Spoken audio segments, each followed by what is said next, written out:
morning, guys. Top Republicans first requested those interviews back in June as part of their joint investigation into alleged political bias in the Hunter Biden probe. Now, their letter to Attorney General Merrick Garland reads in part, quote, "The federal government is supposed to work for the American people, but whistleblower evidence shows that several federal employees were working overtime to cover up for the Bidens. We need to hear from these federal employees." Now, this deadline to schedule those transcribed interviews is less than 12 hours from now. It comes as a newly released email exchange reveals the true purpose of Hunter Biden's role on the board of Ukrainian energy company Burisma Holdings. In 2015, a Burisma executive wrote to Hunter, quote, "The scope of work should also include organization of a visit of a number of widely recognized and influential current and or former U.S. policymakers to Ukraine in November, with the ultimate purpose to close down for any cases/pursuits against Nikolai in Ukraine." Now, this message was referring to prosecution against Burisma's founder. It was sent 1 month before then Vice President Joe Biden traveled to Ukraine and threatened to hold $1 billion in U.S. aid if leaders did not fire the country's top prosecutor. These revelations leaving many Republicans in shock and renewing calls for U.S. Attorney David Weiss to bring greater charges against the president's son. Listen. She approved bringing a multi-felony indictment accusing Hunter Biden of tax evasion going all the way back until 2014. And in fact, on $400,000 of income, he didn't pay on his Burisma money, the money that came from Ukraine. We know a lot about that now. If your office signed off on it and you didn't bring the charges, what happened? House Oversight Committee member Clay Higgins even saying this, quote, "Our president is compromised. He should resign and be forever condemned, and the Democrat Party should begin rebuilding itself." And guys, the two IRS whistleblowers alleging the Hunter Biden investigation was influenced by politics are set to testify before the House Oversight Committee next week. First thing I do is I say, "Would you look at this?" You know what I mean? Oh, go figure. Look at this. Oh, look at this. Oh, where is he? I'd like to look at it. You should have said, "Look at this," and that would have probably got you off if you told him to look.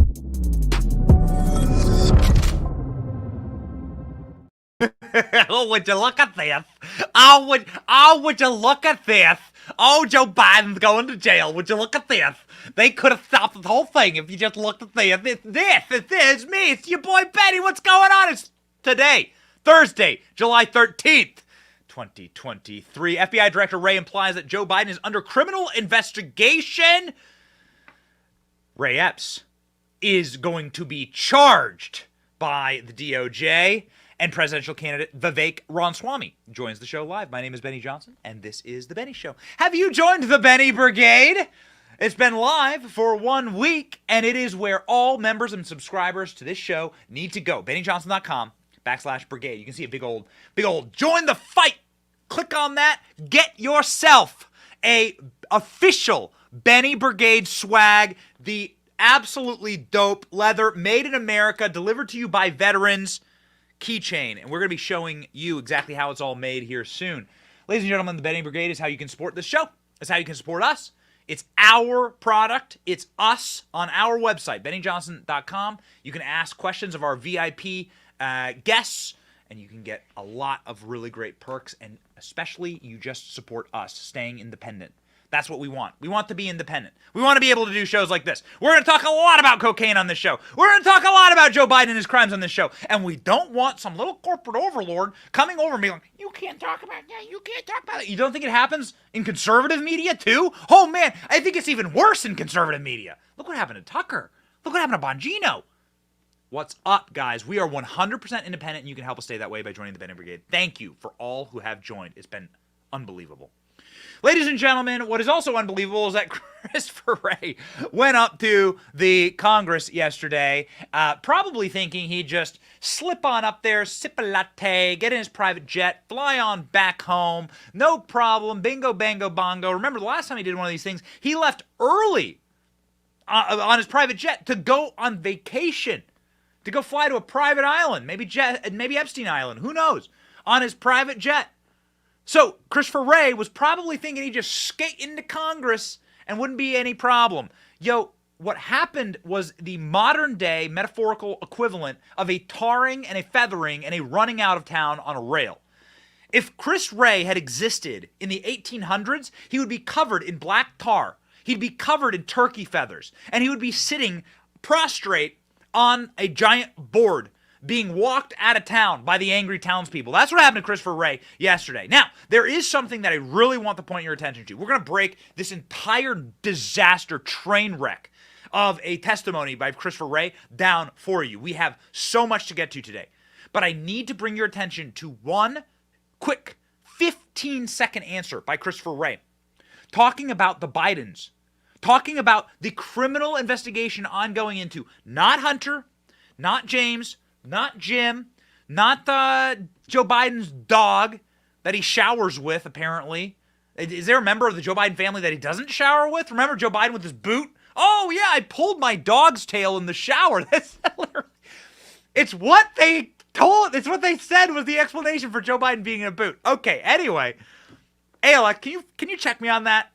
Didn't he say, can you check me on that? Give me the photo of Biden in a boot, and then, like, get me that article. They were like, he was yanking his dog's tail in the shower.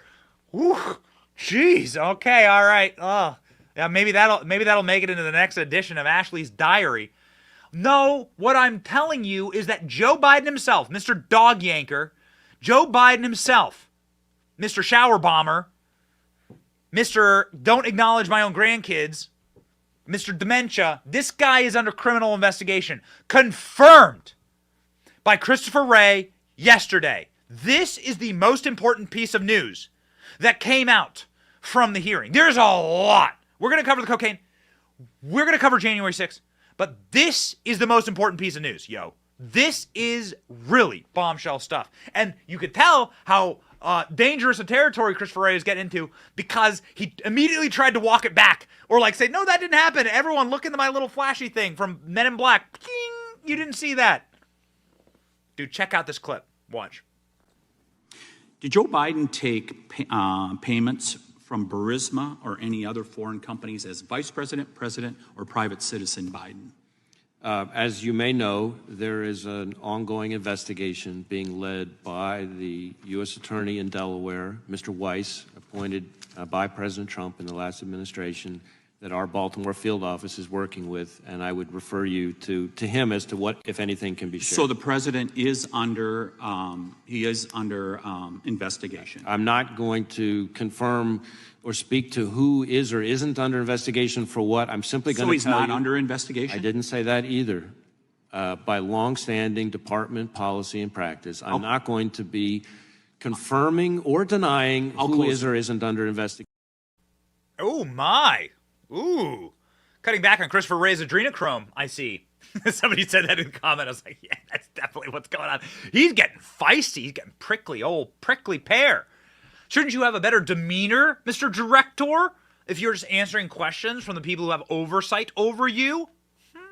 Curious that. Why exactly is Christopher Wray so angry in that clip? Well, maybe it's because this happened directly before that line of questioning. Matt Gaetz reading Hunter Biden's text messages about his dad being a criminal. Remember, this is the guy who is protected by Christopher Wray every step of the way. These people are stepping in, whether it's cocaine at the White House or whether it's Joe Biden's FARA violations and treasonous acts, selling out America, strip mining this country, strip mining you, your children's future for his own personal gain. They've been protecting him. And when you read the actual crimes of the Bidens before him, you watch him seethe like a demon, like a snake. Watch him slither, man. Watch the reaction.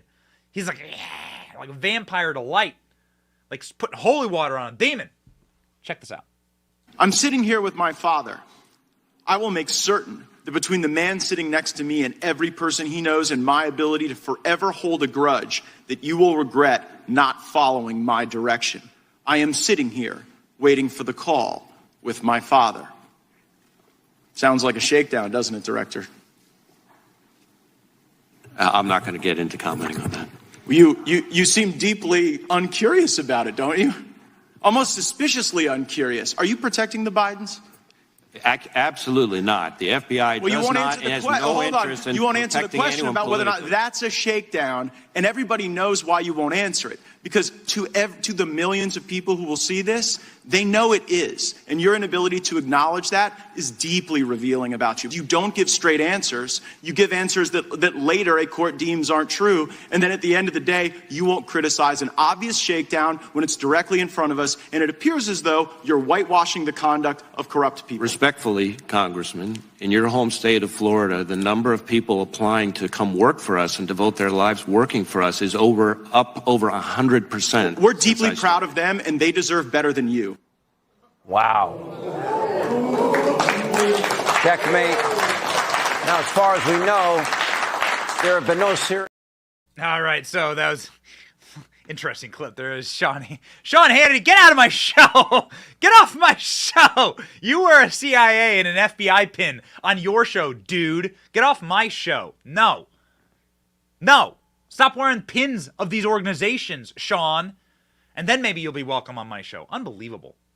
These organizations were absolutely blown out of the water. You can see Christopher Wray there writhing, slithering, his tongue going in and out of his mouth. You just read the Hunter Biden laptop to Christopher Wray. Matt Gaetz just rips open the Hunter Biden laptop. Christopher Wray sitting here admitting that Joe Biden is under criminal investigation. Christopher Wray implying that Joe Biden is under criminal investigation by the U.S. Attorney Delaware, and then being asked if the president ever took money from Burisma, and then he has to freak out and backpedal. Amazing. You can see the text message here. The text message here is the text message that was being read. This is from Hunter to his Chinese dog walkers over in communist China, sitting there essentially selling out America. Hey, I'm sitting here with my dad. We're really angry. You haven't paid us. You better pay up. You better pay up. Then Matt Gaetz effectively saying, yo, the people who are signing up for the FBI deserve better than you. Oh, so good we made a thug life out of it. Ladies and gentlemen, Matt Gaetz, Thug Life. You give answers that later a court deems aren't true, and then at the end of the day, you won't criticize an obvious shakedown when it's directly in front of us, and it appears as though you're whitewashing the conduct of corrupt people. Respectfully, Congressman, in your home state of Florida, the number of people applying to come work for us and devote their lives working for us is up over 100%. We're deeply proud of them, and they deserve better than you.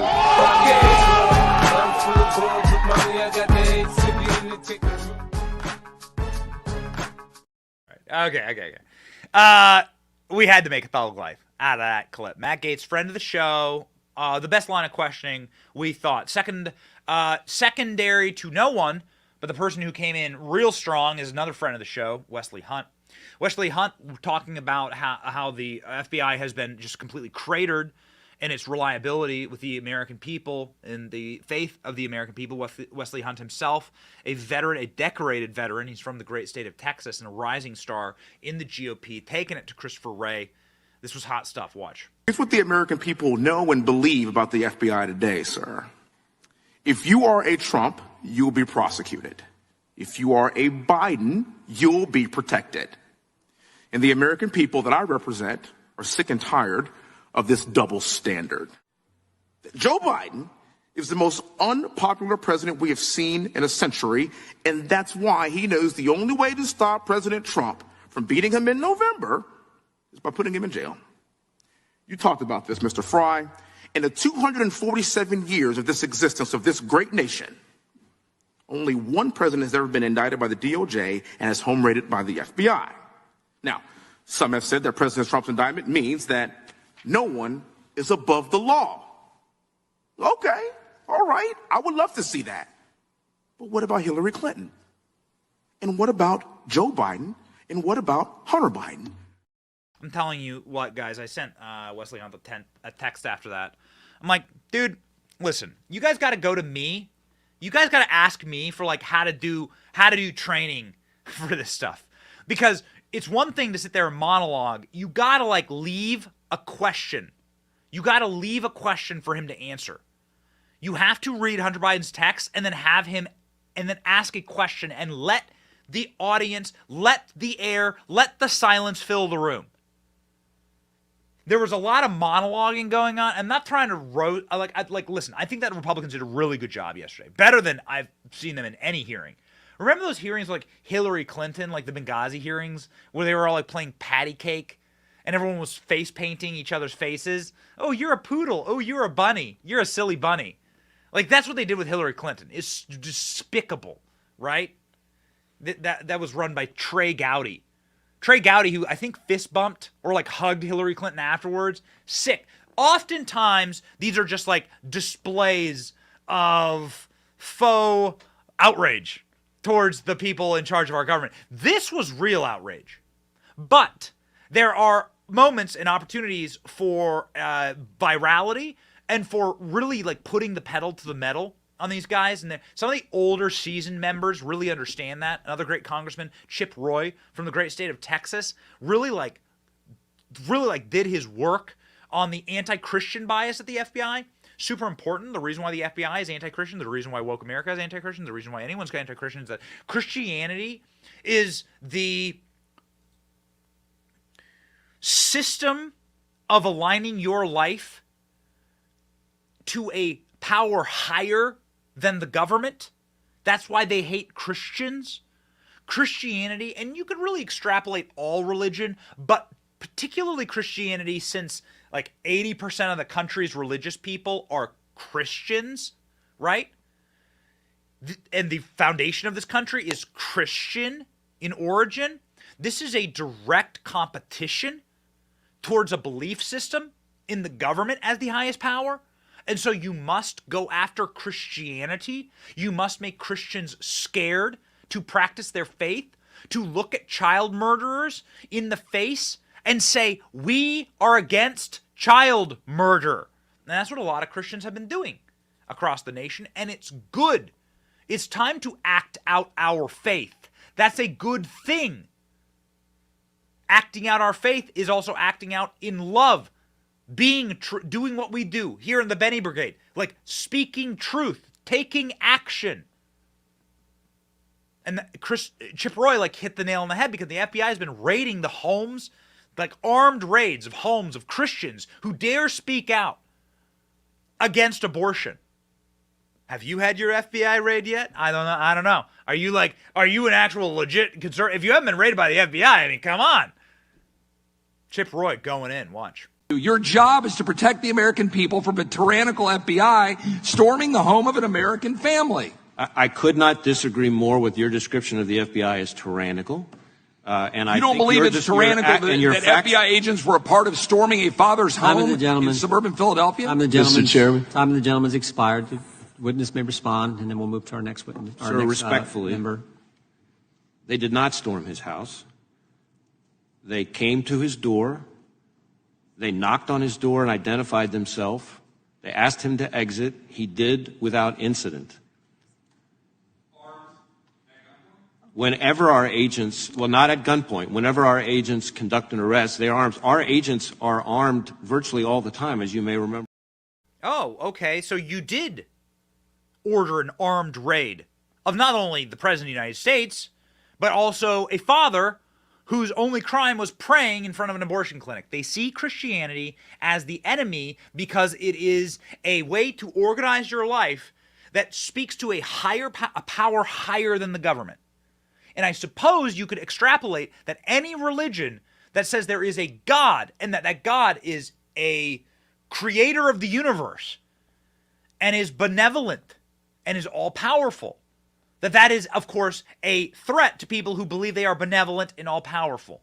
Little Faucis, little tin pot tyrants running around Washington, D.C., believing you should worship them.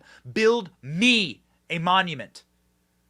Bow down and worship me. Do you think anything's changed from Shadrach, Meshach, and Abednego? You think anything's changed? Worship the golden calf. Worship the golden statue. Go into the furnace if you don't. If you don't follow the vaccine mandate, then we'll take away your job. Worship the golden calf.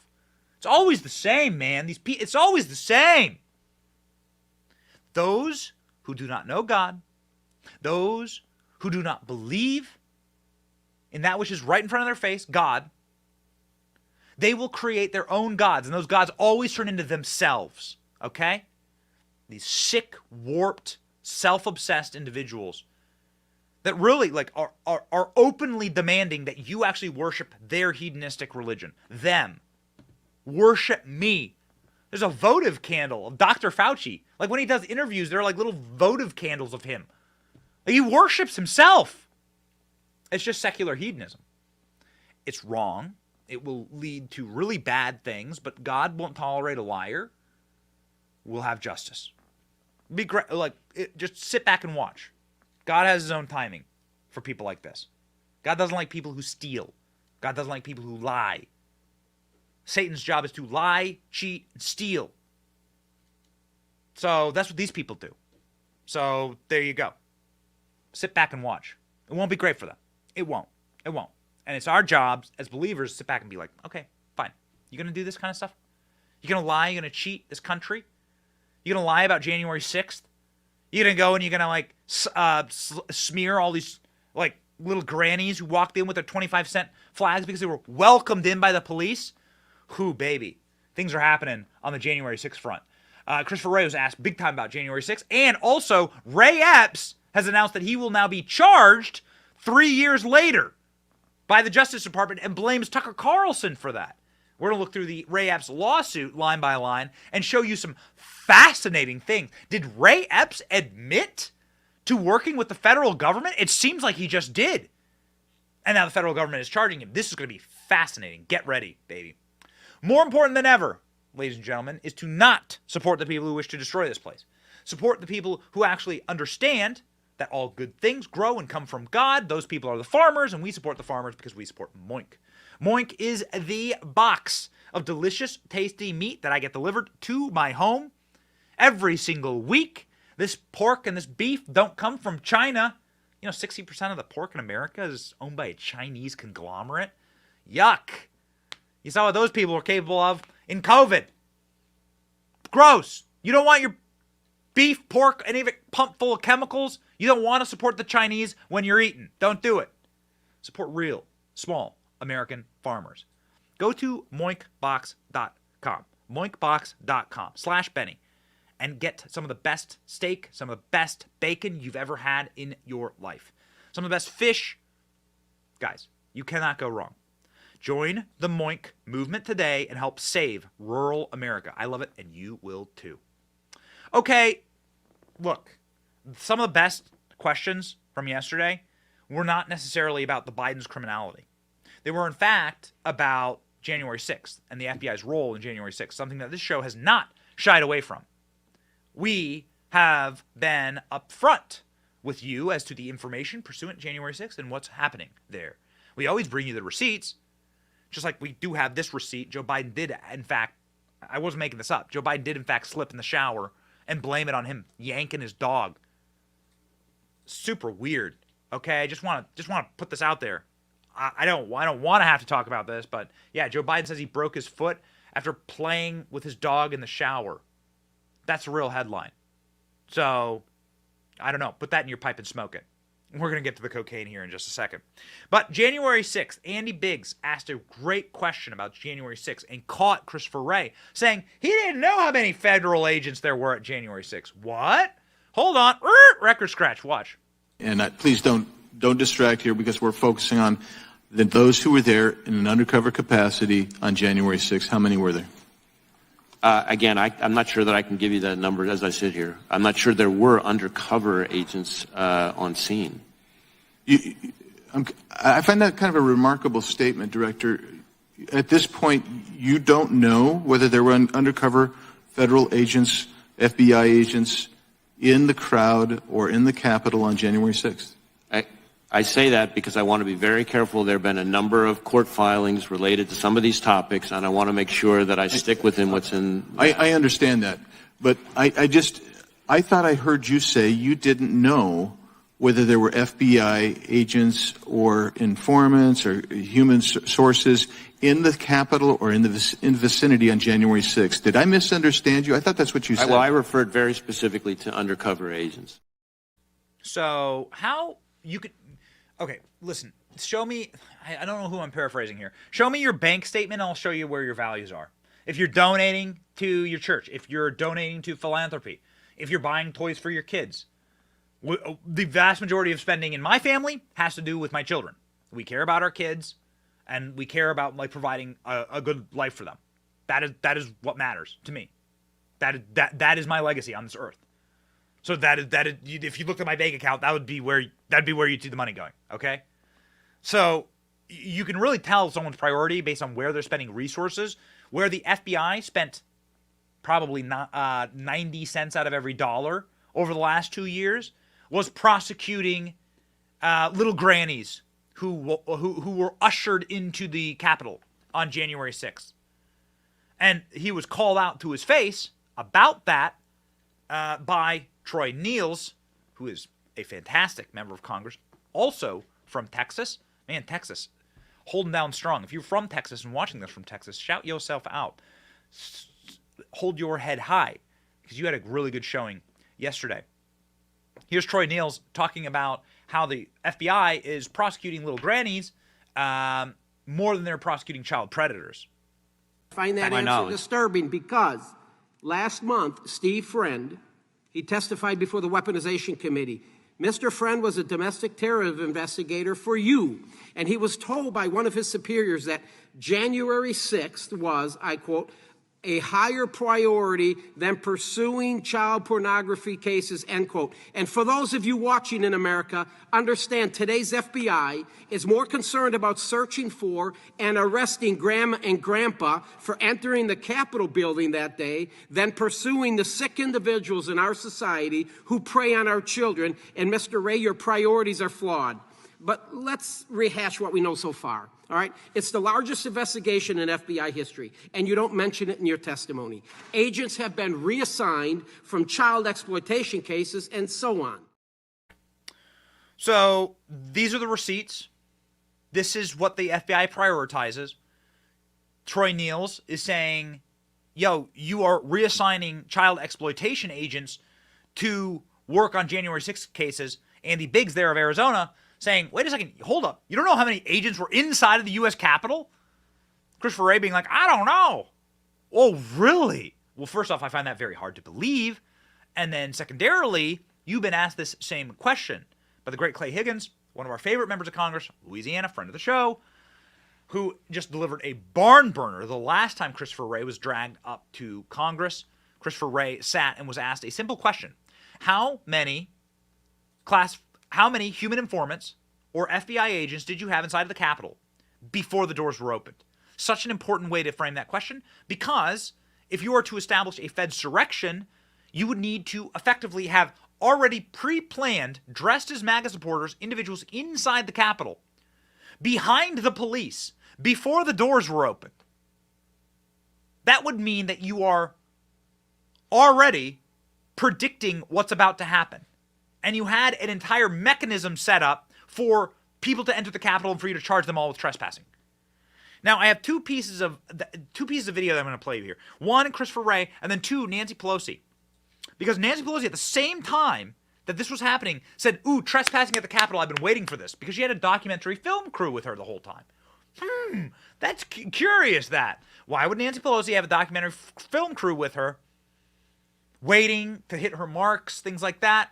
Very curious. Christopher Wray can't answer the simple question, how many agents did you have inside the Capitol before the doors were open on January 6th?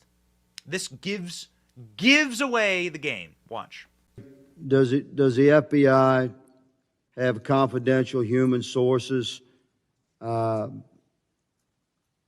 the FBI have confidential human sources embedded within the January 6th protesters on January 6th of 2021?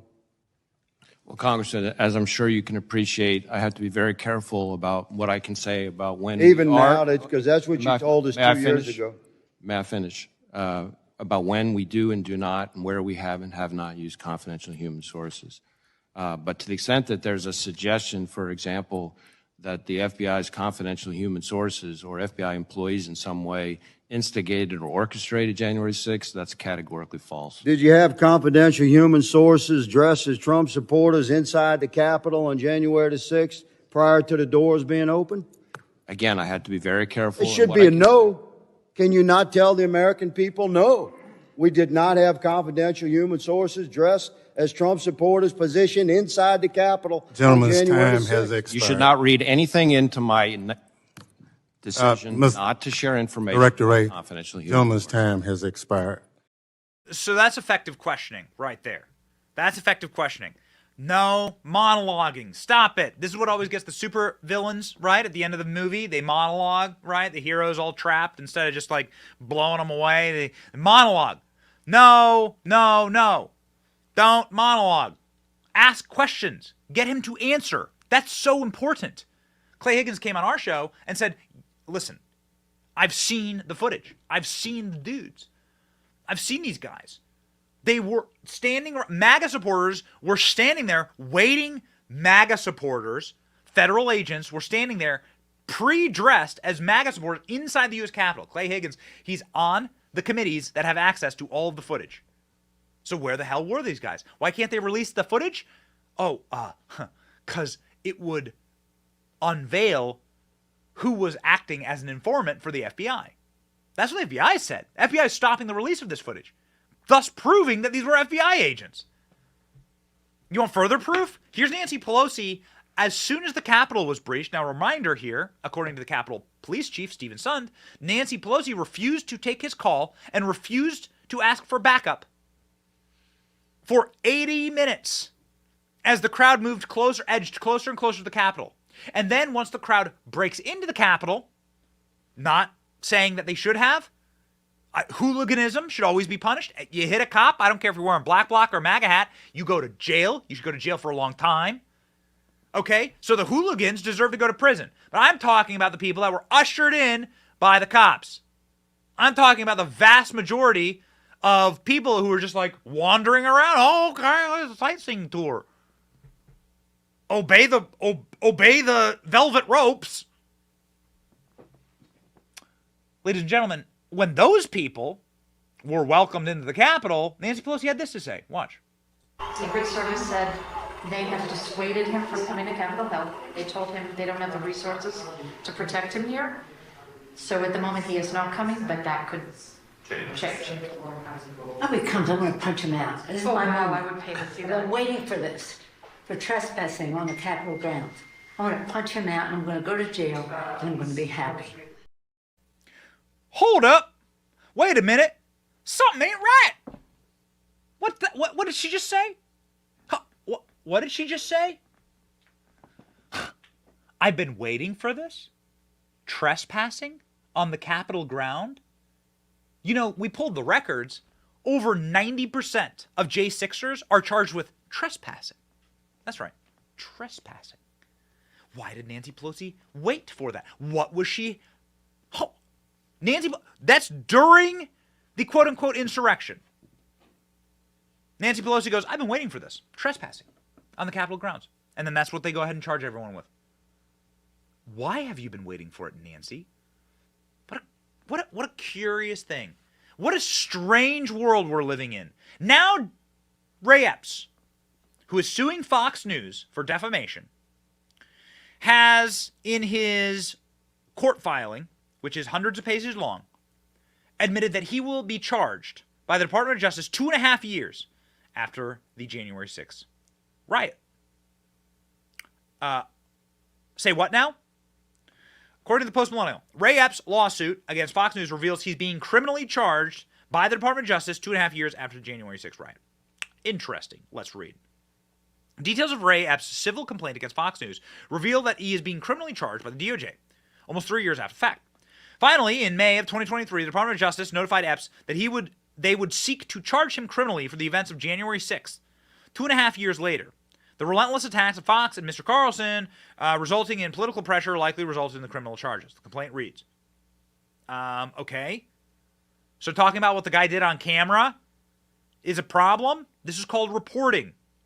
The complaint continues that blaming Fox News criminal charges, it is difficult to believe that the Department of Justice would have pursued this matter if Fox had not focused its lies on Epps. Okay, so what did they say? Here's the lawsuit on screen. You can see the filed in the Superior Court of the State of Delaware. Interesting.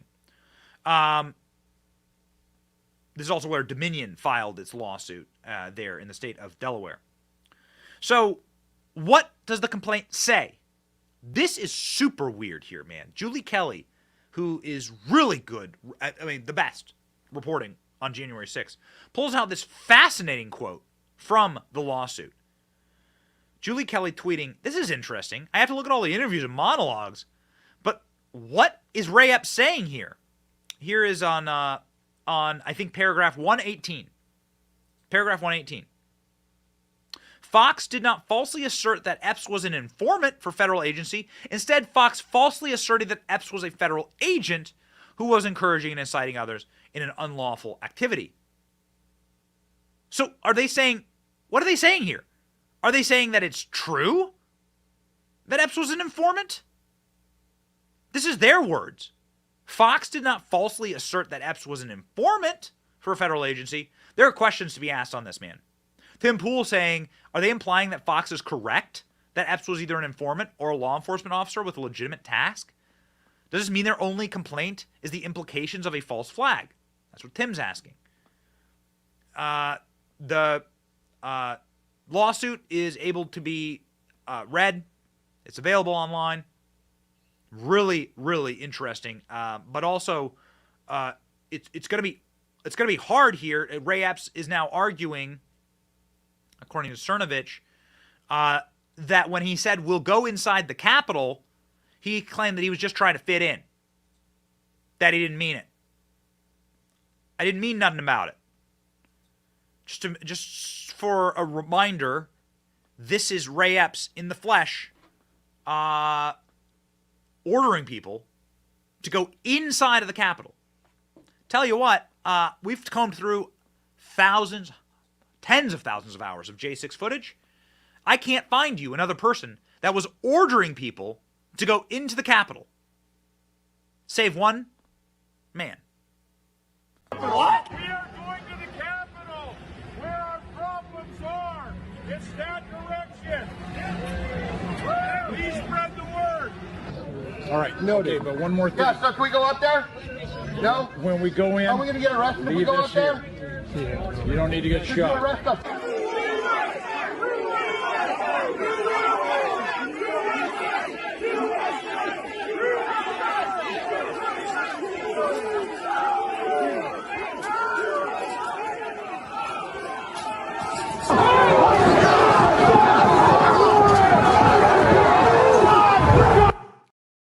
So what were you doing, man? Let's get these answers. I'm glad this lawsuit's going forward. Let's get the answers. What were you doing? Let's be honest about everything. Why? Why? Why is this the one person who's being protected by all corporate media? Why is every headline about him suing Fox News and not about him being criminally charged? What are the charges going to be? What's going to happen here? I mean, obviously this is all on video. This is all on camera. So don't come after us for noticing. Same thing with the great Troy Niels of Texas, who asked Christopher Wray about Ray Epps. There he is, breaching the line, going in at the first breach into the Capitol grounds, the restricted area. Mr. Wray, you have arrested hundreds of people related to January 6th. And there have been people arrested for breaching Capitol grounds. Epps also testified to the January 6th committee. He was back at his hotel when video evidence showed that he wasn't. He lied. He was on the Capitol grounds just as Brandon Strecka was. Epps even texted his nephew at 2:12 p.m. and said, I quote, I was in the front with a few others. It was on the video. I also orchestrated it. Now look into the camera, sir, when you answer my next question. Are you going to arrest Mr. Epps, yes or no? I'm not going to engage here in a discussion about individual people who are or are not. My point is this. You arrested a lot of folks for unlawful activity. You just saw the video. And I will tell you, Mr. Ray, if you don't arrest Mr. Epps, there's a reason behind it. I believe you know what it is. And it appears to me you are protecting this guy. I strongly recommend you get your house back in order. With that, I yield back. Not a great day. Christopher Wray. Body language experts will tell you that Christopher Wray expected to go up there and to do what he's always done, be a complete greaseball, and just be like, I'm not sure, sources and methods. Christopher Wray was rocked yesterday. He was scared. He was shaking at times. He was snapping at times. His body language was like angry and then perturbed and then upset. Ooh, he was not expecting this. He was expecting the Washington Generals versus the Harlem Globetrotters. The way Republicans have always been. Just a knockdown team. Just a joke. A joke. And he didn't get that. He actually got people that swung. And this next story is wild, baby. Wild. Now, is Christopher Wray involved in the cocaine cover-up at the White House? That's an important question. Is Christopher Wray involved? He's been involved in every other cover-up for the Bidens. We're going to detail the Bidens' long list of criminality offenses, how every single Biden has gotten off coke offenses, crack offenses, even though Joe Biden, Mr. Law and Order, but Joe Biden's passed the harshest crack laws in America. Make sure we lock up young black people. Whoo, but not Hunter and his fake teeth. No, baby. No. But before we get there, and Christopher Wray's revelations of his involvement in the cocaine at the White House, let me tell you what. I don't do cocaine, but I do caffeine.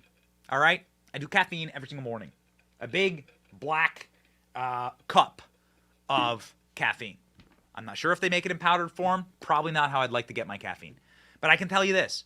The little baggie of Coke at the White House, you don't need that stuff. All you need is blackout coffee, baby. You need blackout coffee because that gives me the jolt that I need to get going. Don't do the nose candy. You don't need the Santa's snow, devil Santa's snow. I don't know what they call cocaine. How uncool am I? I'm telling you that you need a natural boost of energy. Blackout coffee, man. It's what I drink. I got ice this morning because it's hot in Tampa. I drink blackout coffee because they're made right here in America. Because it's made here in the state of Florida. And because this company supports my values and keeps me going. You got to have energy to fight the commies. Go to blackoutcoffee.com/Benny. Blackoutcoffee.com/Benny or click the link in the description. Stop supporting companies that hate you. All right? Have the energy to fight. People have energy, man, in the White House. They certainly have energy to hide their crack and their coke addictions. Dude, check this out. Christopher Wray being asked if he's involved in the cocaine cover-up at the White House. Watch. Is the FBI assisting the Secret Service in the investigation as to how cocaine wound up at the White House? Yes, I want to be a little bit careful about what I can say here because the Secret Service is leading the investigation. But as is standard in an investigation where white powder is found, the FBI's lab personnel did an evaluation to determine whether or not there was a, sort of biological. Is that the only assistance? That's the only assistance we've done so far. We have offered the full range of our assistance to the Secret Service if they want to use us. Oh, they've done more than offer. The FBI is now involved in the White House coke investigation. Christopher Wray and Merrick Garland, his boss, are overseeing Cocaine Gate. What? Garland, who just gave Hunter Biden the plea deal of the century, won't even open Hunter's laptop, is burying the bribery tapes. And Wray, who covered up the laptop before the last election and raided President Trump's house, those two guys are in charge of investigating the White House coke? So who could it possibly be? Who could it possibly be? Now, of course, you all are going to laugh and be like, it's Hunter. Ladies and gentlemen, do you know that Hunter Biden has not just been found with cocaine inside of his laptop or in all these videos that he's posted and filmed himself smoking cocaine, doing crack, weighing his crack rocks? Do you know that all the way back in 1988, we're talking a year after I was born, 1988 was the first time that Hunter Biden was imprisoned for cocaine. Did you know? Did you know? How old would he have been, ALX? How old would Hunter have been at that point? A teenager? And he's like in his 50s now. I'm in my late 30s. It was a year after I was born. Hunter Biden had his cocaine arrest expunged because daddy was a senator. Hunter Biden, possession of controlled substance charge kept under wraps while father led drug war in the Senate. You probably never heard of this one. In Stone Harbor, New Jersey, Hunter Biden was 18 years old, according to executive producer ALX. And Hunter Biden got nabbed partying a little too hard in Stone Harbor, New Jersey. Arrested for a controlled substance. Ooh, very interesting. What could that have possibly been? Well, we don't know. Because after he was arrested and after they got a mugshot of Hunter Biden, a couple of phone calls were made and suddenly that arrest was expunged and Hunter was free. I wonder where that came from. I wonder where the phone calls came from. Interesting. Here, ladies and gentlemen, inside of the New Yorker, the fallaciated article, like just absolutely blowing the Bidens. I mean that in the cocaine sense. You have, hold on, we didn't have it, I'm going to get it pulled here. Here you go, okay. When Hunter Biden was appointed to a very, very prestigious position as a PR representative inside of the Naval Unit, in the Naval Reserve Unit at a naval station in Norfolk, he was really excited to start his career in the military. A random and routine drug test proved that he had cocaine in his system. So who did he blame on that cocaine? Hunter Biden said he bummed a cigarette from two African-American dudes outside of a bar the night before. So he blamed black people on getting kicked out of the Navy. Hunter Biden still didn't face any consequences. Interesting. Hunter Biden was not the only Biden child who's apparently been caught up in a cocaine scandal. Ashley Biden, Biden's daughter, was apparently caught on video doing lines of cocaine. The daughter of U.S. Vice President Joe Biden has been caught up in a cocaine scandal, allegedly set up by a friend for profit. The video shows Ashley Biden, 27, snorting cocaine that she was offered at a party. The person's trying to sell the footage. But in the video, which is 90 seconds long, which is, I don't think, public, it shows her snorting the drug through a red straw in front of people at a party. So it could have been Ashley. Ladies and gentlemen, very curious this, because now, breaking news, turns out that Hunter and Ashley and everyone at the White House is officially off the hook inside of the most secure building in the world with the most cameras. Breaking as of time of this show, according to CNN, Secret Service concludes cocaine investigation. No suspect identified. No fingerprints or DNA turned up on the baggie of cocaine that was found in the lobby at the White House last week, despite a sophisticated FBI crime lab analysis and a surveillance footage of the area didn't identify a suspect, according to the summary of Secret Service investigation obtained by the Associated Press. There are no leads as to who brought the drugs into the building. They think you're stupid. Ladies and gentlemen, in a moment, we're going to be joined by a presidential candidate who is wishing to hopefully clean up the White House, clean up this disgusting mess. Lauren Boebert just got a briefing from the Secret Service, however, and we wanted to play you this because this is really important. Lauren Boebert, this was just tweeted out, talked about what the Secret Service told her about the bag of cocaine found at the White House. Check this out. Hey everyone, I am on my way into this restricted area to go into a skiff to learn about the unclassified information regarding the cocaine that was found at the White House. I'm meeting with Secret Service agents, and I am determined to find out exactly what happened, where the substance came from, who is allowed in the White House without going through security, and more importantly, why members of Congress are forced into a skiff where classified information is regularly shared, and this is an unclassified subject. So stay tuned. I will have more information for you shortly. So we'll see, ladies and gentlemen. We'll see. Lauren Boebert coming on our show directly after she left the skiff looking at Joe Biden's FD-1023. Just don't know. Just have no idea who could have brought the cocaine in the White House on the 4th of July. I just have no idea. Who could it have possibly been? Who could it be? We don't know. We're just not sure. We're not sure. Let's play a little glitchy, Royce. No. It couldn't have possibly been the guy who was rubbing his nose all sweaty and twitchy and running around. Couldn't have possibly been the guy who carries a little red kitty's backpack everywhere he goes. What's in the backpack, Hunter? What a bunch of scumbags. These people need to be cleaned out of the White House.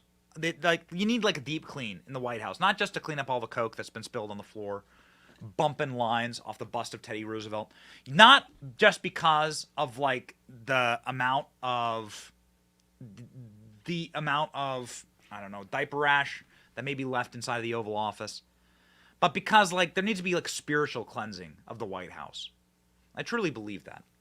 And that is why we are honored to be joined by a presidential candidate on our show, somebody who wishes to clean up this country, a friend of the show, the great Vivek Ramaswamy.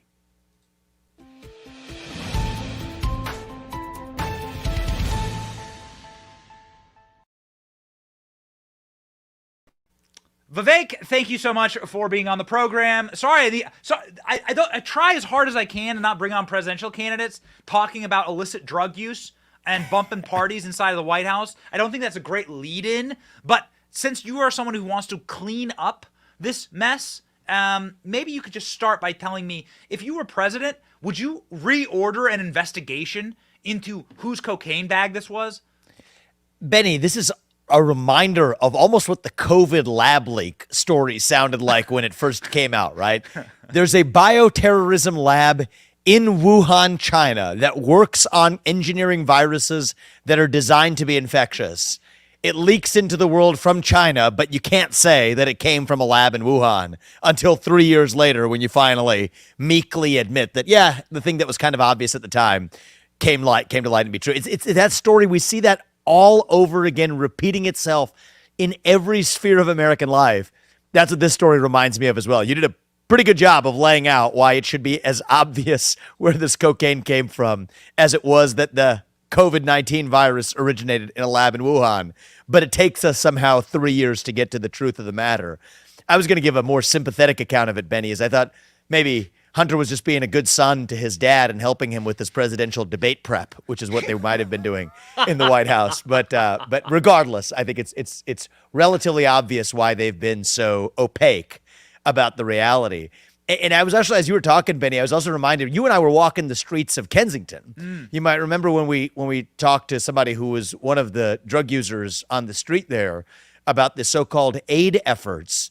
And we asked what was wrong with it. They said, actually, the aid efforts are literally giving out needles and crack pipes on the street. And so perhaps it's possible that Hunter has also been put in charge of that aid program to cities across the country. I think he would be fitting to give away the crack pipes like many in the government aid programs are doing now. But all joking aside, this is just a sad symptom of how deep the rot runs, not just in the federal government, but in our culture of accountability in this country. And that's a big part of what I'm looking to change by hopefully winning the next election. So this is obviously a line of questioning that's really important to my audience, which is accountability. And nobody is asking for political persecutions. Everyone's against that. By nature, we're against going after and censoring the left. We don't want to go after them just based on what they believe. That's immoral. That's wrong. However, if you do break the law, you should be held accountable. It doesn't matter what letters behind your name. And what you saw with Christopher Wray yesterday is that nobody seems at all interested in holding the Bidens into account for their crimes. Can you talk me through a Ramaswamy administration? What would you believe? How would you begin to set it right, set the universe right with a little justice? I think that this is inherently a predictable feature of the bureaucracy, Benny. When you have bureaucracies that should have never existed in the first place, that is a formula. It's a cesspool that it's almost like a law of physics. It will get you corruption because when people show up to work who should have never had that job, they find things to do in the way that they deem fit. So the people who we elect to run the government now are, first of all, let's just establish the obvious. They're not the ones who actually run the government.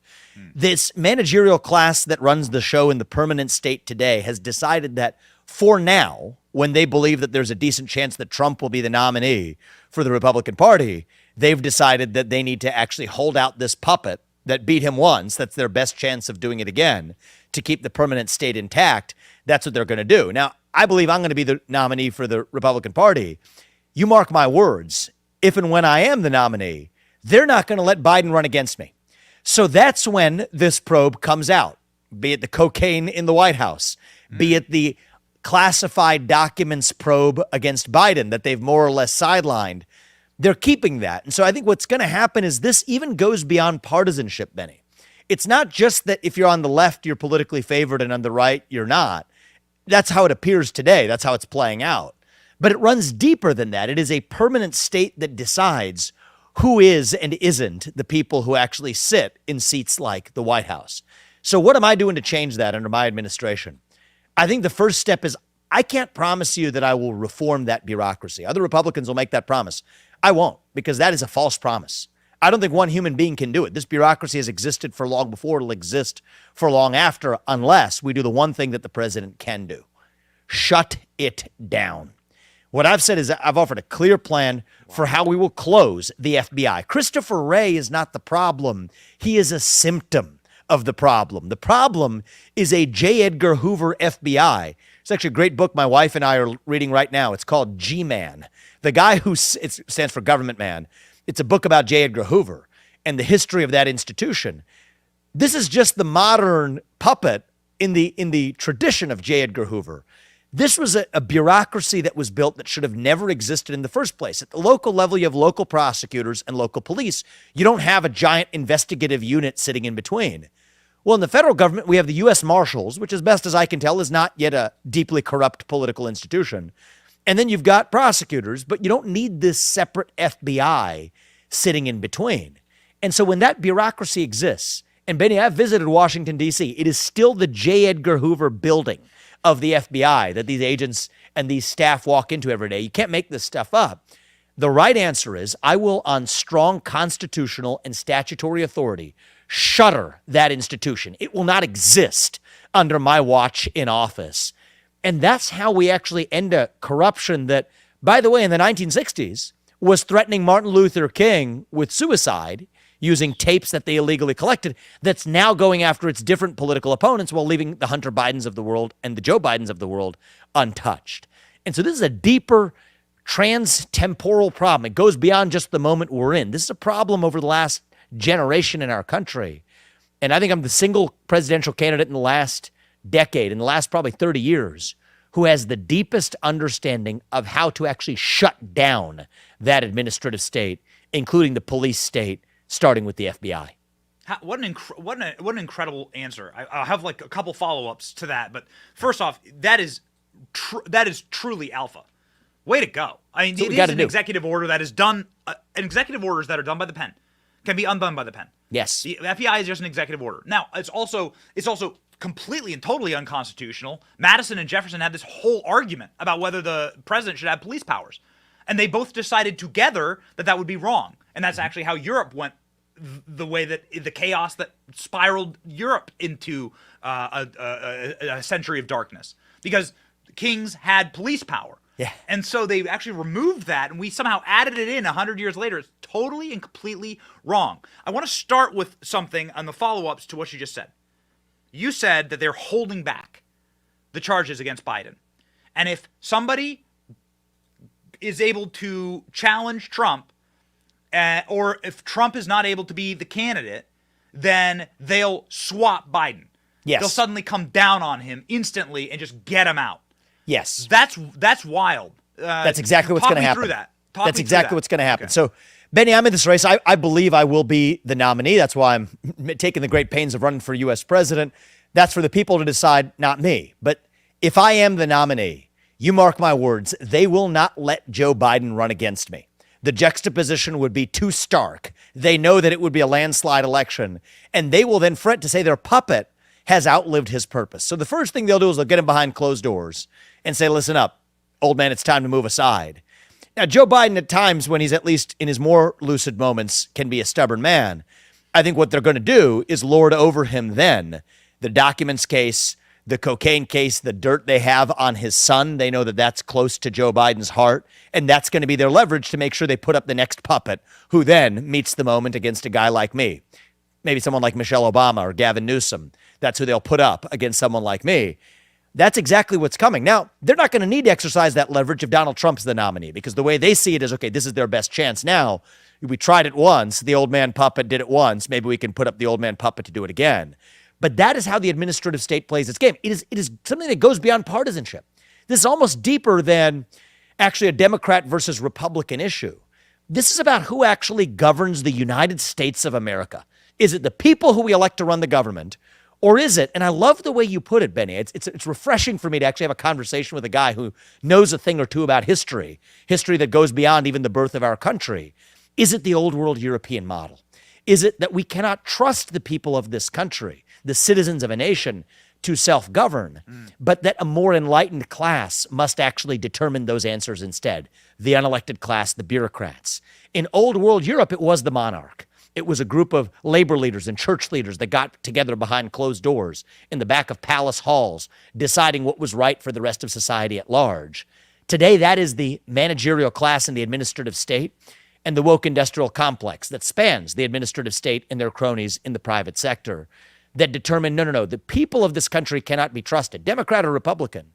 It's we, the enlightened class, that have to decide what's right for the rest of society at large. That's the way they're playing this game.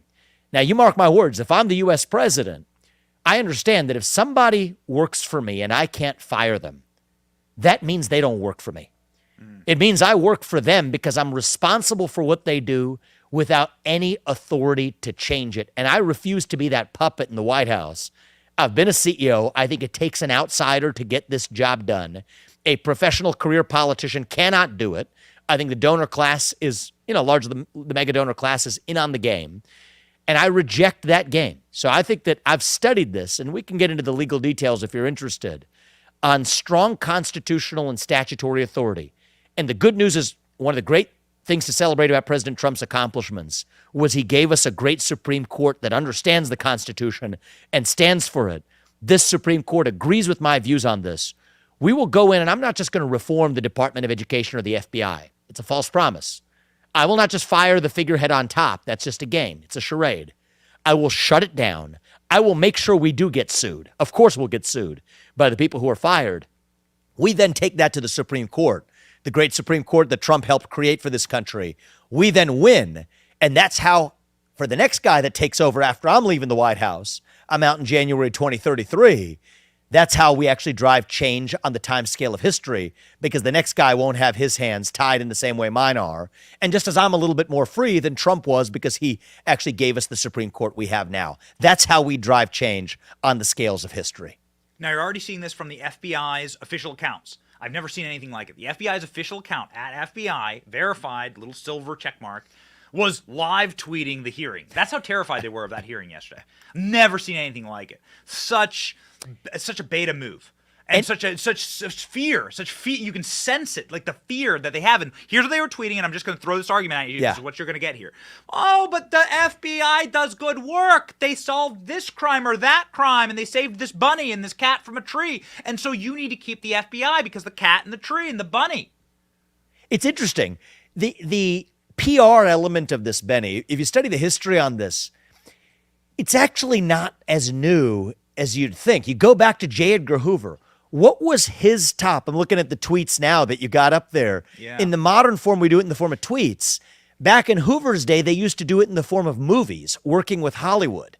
So this guy, corrupt guy in whose shadow the FBI was actually built. I almost had a Freudian slip and said FDA. It kind of has a parallel problem in that organization too, which I have my own thoughts on how I'm going to shutter 75% of the employees over there. But in the FBI, we'll close the whole thing. Is even Hoover, when he led it, where did he spend most of his attention? His attention, the top dog, was on the PR of that institution, to actually spread the PR of all the good things they were doing, of purging, and back then the communists in the country as part of the Red Scare that they used to justify their own grab of power, dominion, and control. So in a certain sense, that live tweet that you're seeing today, that live tweeting stream during yesterday's hearing, it's again nothing more than the tradition of J. Edgar Hoover, the G-man, the government man, that actually built the institution, the namesake of the building of the headquarters of the FBI today, that literally is the same corrupt institution that it was always set up to be. And when you have a beast that deep, Benny. You can't tame the beast. The beast will strike back and devour you. You have to slay that beast. We cannot reform the administrative state. We cannot tame the Leviathan. We have to shut it down. And when I say that, it makes a lot of people, I've had this experience, Benny.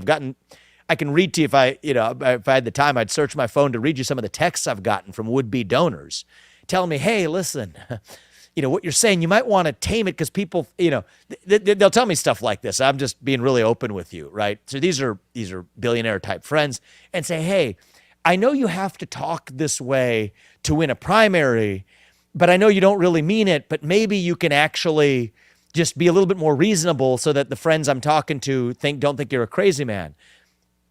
I'm actually perfectly sane in terms of understanding the constitutional footing here. But what I tell them is, no, actually, I do mean it. And this is exactly what we're going to see through. And I'd love to have your support because we're going to need everybody's support to get there. But this is actually what I stand for. And I can educate you on why this is going to be necessary. And then I walk them through, look, the DEA is pursuing some of the same cases as the FBI is in parallel. Why do we need an FBI? The U.S. Marshals are just enforcing the law rather than actually serving as this actual federal police state, which our founding fathers never wanted us to have. And even some of those, I would say, initially scared Republicans, maybe they're not telling me the truth and maybe they're just indulging me, but actually say, okay, well, I guess I didn't see it that way. That's my job for this country, is to take what now is considered to be an extreme course of action, shutting down the unconstitutional fourth branch of the government, and waking us up to see, actually, this was the original vision of the country in the first place, the vision, the ideals that we all share in common of self-governance over aristocracy, part of what unites us as Americans. And the foreign idea, the crazy idea, was the idea that we ever had an unelected class that wielded the power they do today. That's my job. And I think that as the young guy in this race, as a fresh millennial voice, as somebody who's never been in government, coming in as an outsider, having had success in the private sector, that's my responsibility to take what seems strange, but actually to remind everyone that was actually what was familiar at our core. It's part of what makes us American, that we believe in actual self-governance by we the people, rather than by this special appointed class of the federal administrative police state. The beautiful thing about I don't know how old you are, I'm 37, and I've lived, unfortunately, through like Bush 1 and 2, Mitt Romney, John McCain, and before the internet, and before Twitter, before Facebook and YouTube and Rumble, it was very easy to lie to people. It was very easy to say something, be totally disingenuous about it, right? I'm George Bush, I'm pro-life, right? No, you're not. No, you're not. You haven't ever once said anything about Roe v. Wade being overturned. You're a liar. You lied. You didn't speak to the March for Life, dude. It was across the street from the White House, and you never once in 8 years went and spoke to them. You're lying to us. It's amazing how quickly in the modern era you can call out the liars. And that's why, keep talking the way that you're talking. I appreciate that, man. Resonating with people.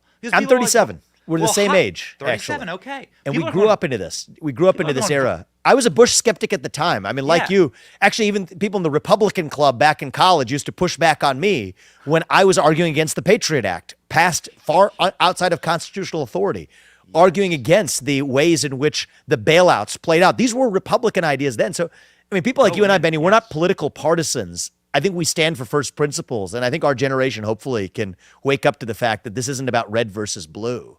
This is about what it means to be an American. Because you're running. Okay, so it's fascinating to me because you're the first person, and you're the only person. You're the youngest person in the Republican field right now. There's 279 declared candidates, and you know, and they have multiple lifetimes worth of political experience on you. But Nikki Haley ain't taken off. Tim Scott ain't taken. These people have been in politics their entire life. They ain't taken off. Mike Pence, and now you're fighting DeSantis for the number 2 spot. I mean, you're up there. You're like you are within striking distance of being number 2 in the entire in Republican polling, because I would argue your authenticity. Your comments on this. I appreciate that. I think we're just getting warmed up. I'm looking forward to the debate. The first debate's in late August. One of the things, Benny, is I'd never had a political donor in my life because I've never run for office. So the way it usually works is you start out with these donor lists. That's where you initially get the donors. So they've set this debate threshold at 40,000 unique donors. We've already crossed 65,000 when actually many governors and senators, even some of the people you mentioned, are complaining that the 40,000 threshold is too high. So I'm gratified by it.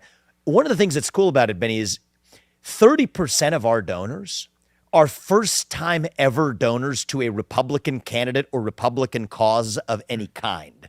And usually that number for a GOP candidate is 2%. And that just goes to my theme that this labeling battle between Republicans and Democrats, I mean, George Bush was a nominal Republican. But you and I, when we were, let's just say in our 20s back then, or in our late teens and early 20s, we were on the same side of principle against a guy who was really just a hollowed out husk of the same establishment that now puts up Joe Biden as its puppet. And so I think when we're able to talk about this in ways that go beyond, are you black or are you white, or are you Democrat or are you Republican?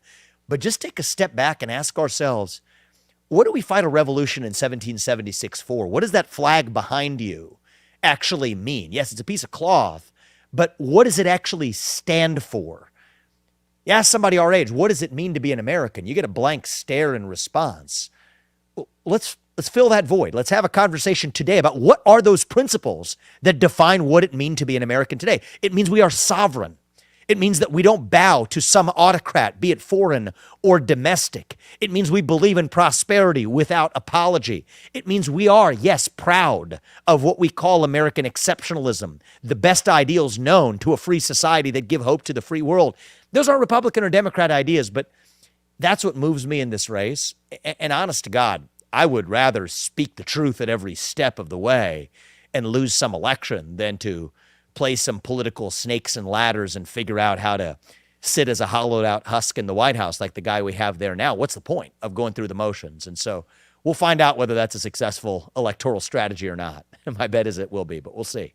Final question I have, and it sort of fish hooks into what you were just talking about, is this viral clip of you engaging with a pro-abortion woman who came to just scream at you in Iowa, right? And you can go check it out on social media. There's a lot of screaming, not by Vivek, but by the protester in this clip. So it'll just play beside you. Please check it out online. It's done millions of views. Effectively, this protester came and yelled at Vivek, and Vivek was able to diffuse the situation and actually have a nice conversation with her, and then turn the entire room into applauding for her. And she weeps and walks out. Talk me through this remarkable moment. Well, it bothered me a little bit so there was someone screaming in the back. First, I thought usually if there's people screaming at our events, usually they're like super fans. And she said, "Protect women," when I was talking about the U.S. military. And I'm like, yes, absolutely. And there's a lot of things going wrong in our military, as you and I well know. But then I realized that, no, this is a woman who's disagreeing with me on grounds of abortion. She started saying, "My body, my choice." I was actually attending a historic day in Iowa the following day where they were signing into law a special, anti-abortion law that I fully support. But anyway, that was why she was there as a protester. But then the security started to actually guide her out because she was screaming at the top of her lungs and you couldn't even really make out what she was saying. I got a sense that it was a pro-choice protester and they were just guiding her out of the building. And I was like, no. This is not the way I want this to end. Okay, I'm an advocate for free speech. What does it mean to advocate for free speech? What does it mean to be an American? It means that we get to disagree in the open. So I told her, I had the microphone. I said, bring her back in. And I gave her the floor and said, you get to ask me a question, and I promise you I'll respond to it. And what was the most striking thing about it, Benny, is she started screaming at me about my body, my choice. My takeaway from it, it wasn't totally clear because she was very emotional, but my sense from it, my strong sense was, based on the things she said, she had undergone maybe rape, certainly had a man who was not in her life anymore, she said had put that baby into me. So the way she framed it suggested that it was rape or something like it.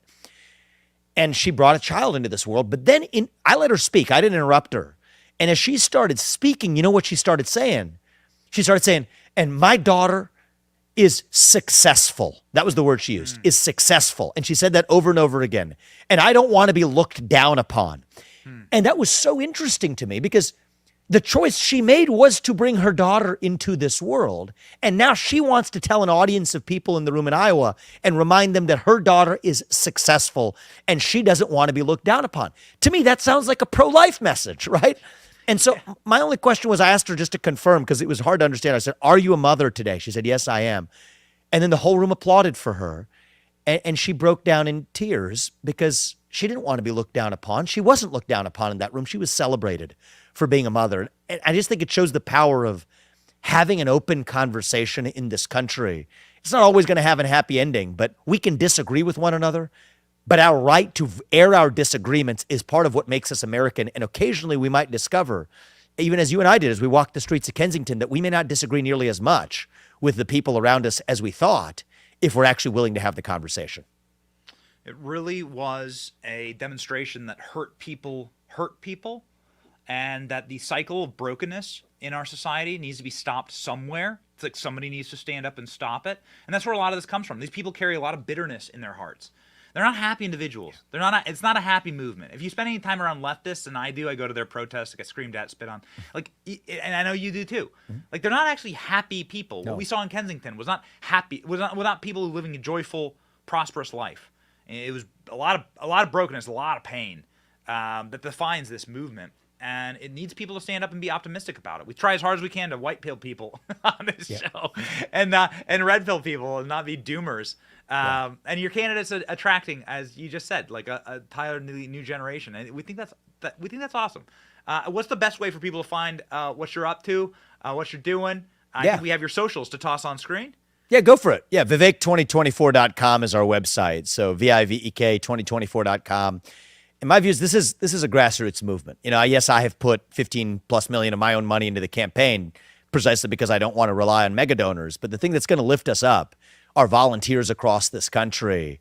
We're seeing them starting to come in droves. We actually launched this new program, Benny, which you might appreciate, which actually says, if you want to help us raise money, instead of me using the professional fundraising class who goes to Silicon Valley and Palm Beach and gets to keep 10% of what they bundle and raise, I said, let's just make that available to everybody. So in the last few days, we've had 1,000 people sign up for that program. It's my kitchen cabinet is what we call it. You help us raise money, small dollars, you get to keep 10%. It's like Joe Biden said, 10% for the big guy. I say 10% for the little guy. And you know, we're going to have some fun with this along the way too. So if people make some money on it, great, help us fundraise. I think that's a way that we can both have fun, but also do something that's actually important in getting us across the finish line here. Really, really impressive and interesting stuff. And one of the more, you and RFK, man, are the like fascinating candidates that no one's ever seen before coming out in 2024. It's changing a lot of things, and we're thankful for it. Vivek, appreciate it. Godspeed. Thank you, Ben. See you.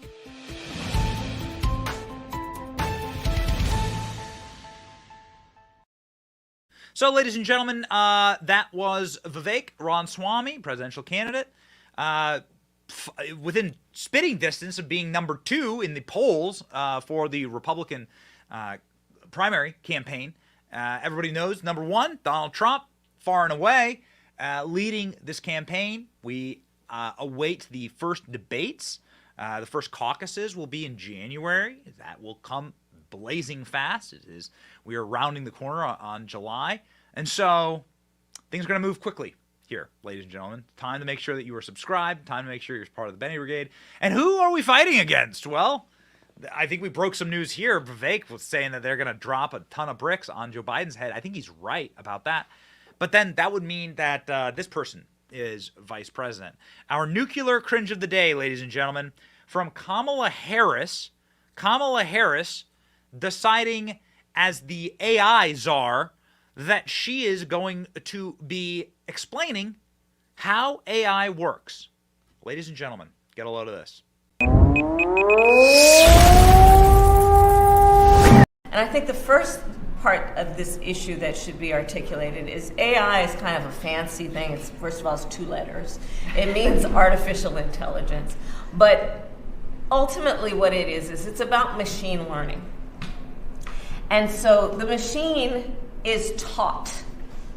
And part of the issue here is what information is going into the machine that will then determine, and we can predict then, if we think about what information is going in, what then will be produced in terms of decisions and opinions that may be made through that process. God help us. Whenever I see these clips of Kamala Harris, I say, God help us, please, please. We are living through idiocracy. This is how is it that Kamala Harris and Joe Biden are in charge of this country? They're not actually. They're not. They think they're in charge. They're not in charge. They're not in charge. Not even the deep state in charge. Not Christopher Wray and any of his puppet masters. They're not in charge. God's in charge. So it's good to center yourself. Have some namaste. Like, be at peace with the fact that God is actually in control. And that is why we end every single show with a Bible verse from Romans 8:18. For I consider that the sufferings of this present time are not worth comparing with the glory that is to be revealed to us. Does that hit home? Yeah, that hits home. The show is all about Christopher Wray, the lies, the multiple scandals and allegations, and the destruction of our White House, cocaine, crimes, cover-ups. It's dirty. I feel like showering after every show. It's so gross. Not the way Joe Biden showers, yanking his dog, creeping on his daughter, but like, ooh, man, it feels dirty talking about these people. The present sufferings this verse talks about. Yeah, I feel present sufferings. Do you feel present sufferings? It's promised to you. But here's what's also promised to you. Please remember the other side of this verse. The glory that will be revealed to us. Nothing can compare to it. Nothing can compare. In this life or the next, we will have justice. We will have victory. March onward. Christian soldier. It's your boy Benny. See ya.